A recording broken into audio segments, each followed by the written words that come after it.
আসসালামু আলাইকুম বন্ধুরা। আজ থেকে ঠিক ৮ দিন আগে আমরা আমাদের এই ইনকিউবেটর মেশিনে ২৫টি ডিম বসাই।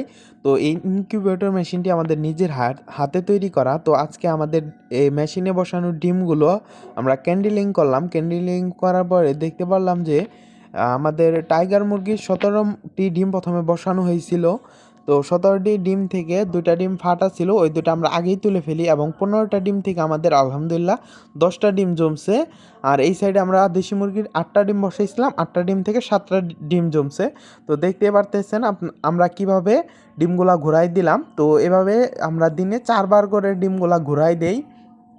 তো আমরা ভেতরে পানি দিয়ে রাখছি আর্দ্রতা ঠিক রাখার জন্য।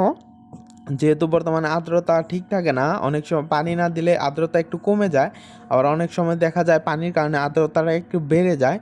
তো আমাদের ক্যান্ডেলিং করার পরে মূলত ৬টা ডিম ফালানো গেছে, মানে ডিমে ব্রণ আসে না, আর ২টা তো ফাটাই ছিল। তো এই যে এখানে মিনি হাইগ্রোমিটারটা আমরা এই যে দেখাই। তো এই যে এখন দেখাচ্ছে ৪৯, যেহেতু ঢাকনাটা খোলা হয়েছে। তো এই যে ডিমগুলা এখানে আছে, আর বাকি ডিমগুলা হচ্ছে এইগুলা। এখানে এই যে একটা দেশি মুরগির ডিম জমে নাই, 5টা টাইগার মুরগির ডিম জমে নাই, আর ফাটা ডিম 2টা হচ্ছে, এই 2টা ডিম জমে নাই। তো পরবর্তীতে কি হয় আপডেট দেখতে অবশ্যই লাইক করে কমেন্ট করে চ্যানেলটি সাবস্ক্রাইব করে রাখবেন।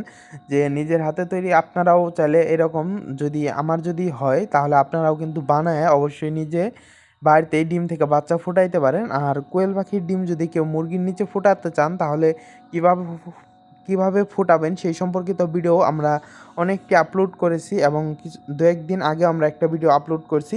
ওই ভিডিওর ক্যান্ডেলিংয়ের ভিডিও ইনশাল্লাহ সামনে চলে আসবে। তো আমাদের ফোন একটা থাকার কারণে আমরা ক্যান্ডেলিং করার সময়ের ভিডিওটা দিতে পারি নাই, তো জাস্ট পরে ভিডিও করে দিলাম।